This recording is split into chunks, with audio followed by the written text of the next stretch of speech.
लग्न ठरलं? Thanks to Marathi matrimony. लग्न म्हणजे मराठी मॅट्रिमनी. विश्वासाची 26 वर्ष. लाखो सुखी दाम्पत्य. डाउनलोड करा मराठी मॅट्रिमनी. पुण्यात विषारी दारूमुळे 14 जणांचा मृत्यू झाला आणि त्यामुळे एकच खळबळ उडाली. या प्रकरणामध्ये 4घांना अटक करण्यात आली आहे. अधिक नफा कमवण्याच्या हव्यासापोटी योगेश वानखेडे नावाच्या आरोपीनं दारूमध्ये मिथेनॉल मिसळलं. त्यामुळे अनेकांचे जीव गेले. बघूयात हा रिपोर्ट.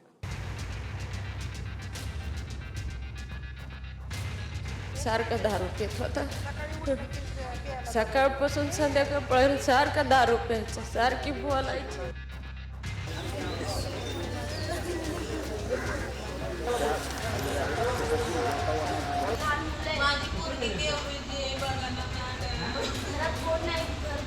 आम्ही दोघे शिकलेलो नाही, दोघे आणि पडे.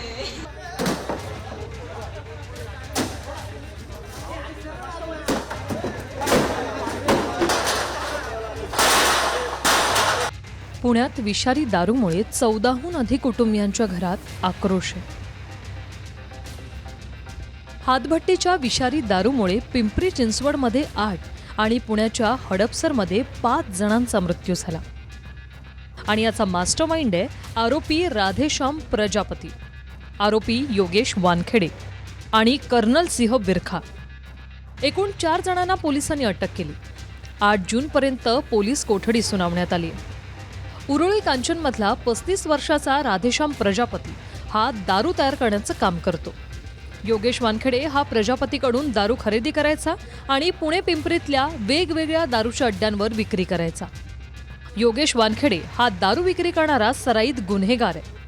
योगेश वानखेडे प्रजापतीकडून दारू विकत घेऊन त्यात मिथेनॉल मिक्स करून दारूचे अड्डे चालवणाऱ्या कर्नल सिंह विरखा आणि गुरमीत सिंह विरका या बाप लेकांना विकायचा. योगेश वानखेडेने पुण्याच्या खडकी परिसरातल्या कल्पेश अग्रवाल आणि वडारवाडी भागातील अरिहंत धोत्रे, हडपसरमध्ये आकाश जाधवला आणि काळेपडळ भागात अशोक हांडे या दारूचे अड्डे चालवणाऱ्यालाही दारू विकली.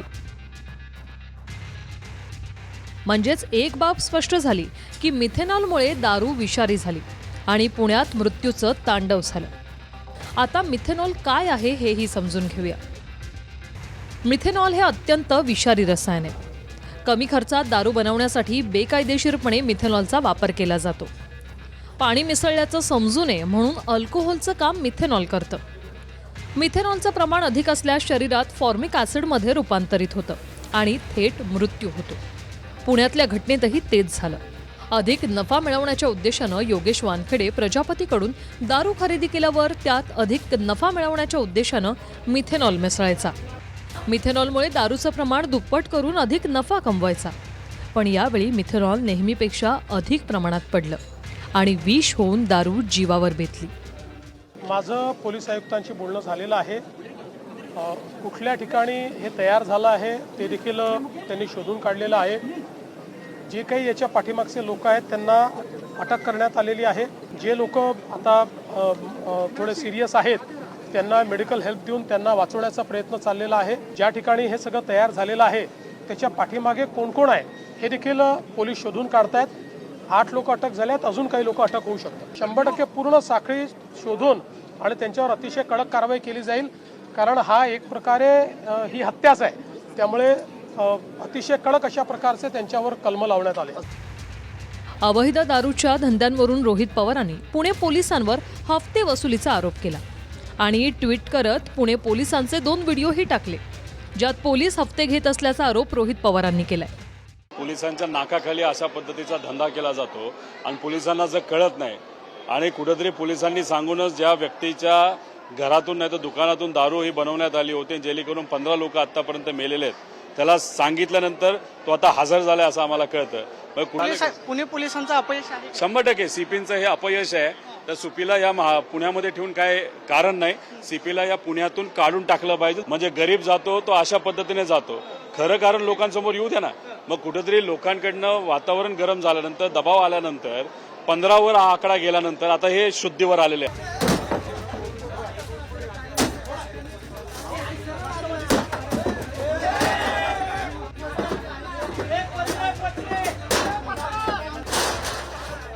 हडपसरमध्ये याच पत्र्याच्या शेडच्या दारूच्या अड्ड्यातूनही दारूची विक्री झाली. पवारांच्या राष्ट्रवादीच्या कार्यकर्त्यांनी हा पत्र्याचा दारूचा अड्डा तोडलाय.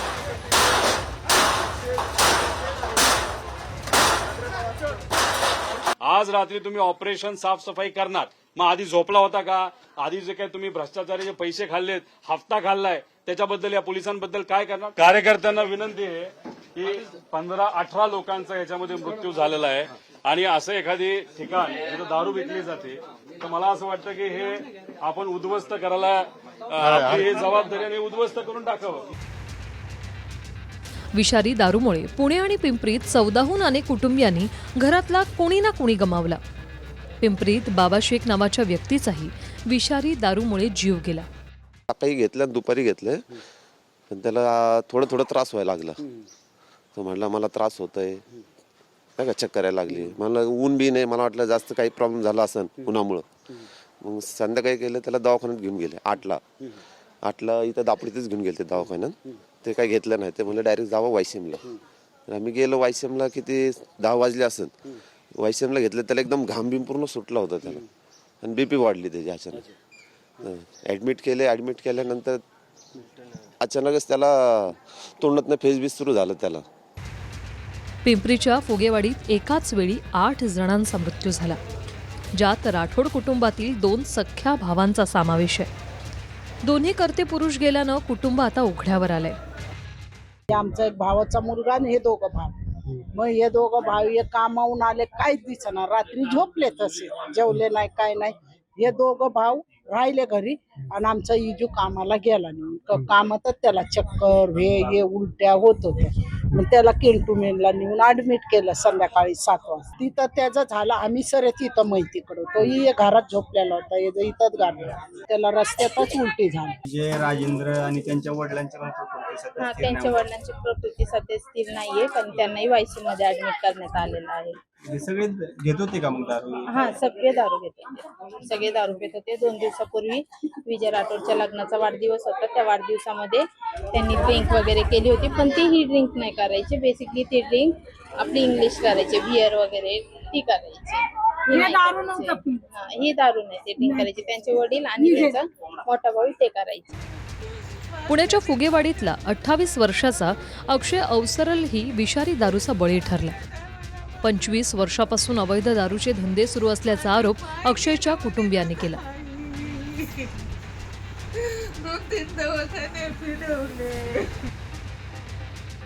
सध्या मृत्यूचा हा आकडा 14 वाटत असला तरी अनेक जणांची हॉस्पिटलमध्ये मृत्यूशी झुंज सुरू आहे. पण प्रश्न शेवटी पोलिसांवरही निर्माण केले जात आहे. हातभट्ट्यांच्या दारूवर बंदी असतानाही पुण्यात दारूचं रॅकेट चालतं आणि पुणे पोलिसांना माहिती कसं नाही? काही घटना घडल्यावर गुन्हा नोंदवण्यासाठीच पोलीस जागे होणार आहेत का? रणजित जाधव आणि प्रदीप कापसेसह योगेश बोरसे, TV9 मराठी, पुणे. लग्न ठरलं थँक्स टू मराठी मॅट्रिमनी. लग्न म्हणजे मराठी मॅट्रिमनी. विश्वासाची 26 वर्ष, लाखो सुखी दाम्पत्य. डाउनलोड करा मराठी मॅट्रिमनी.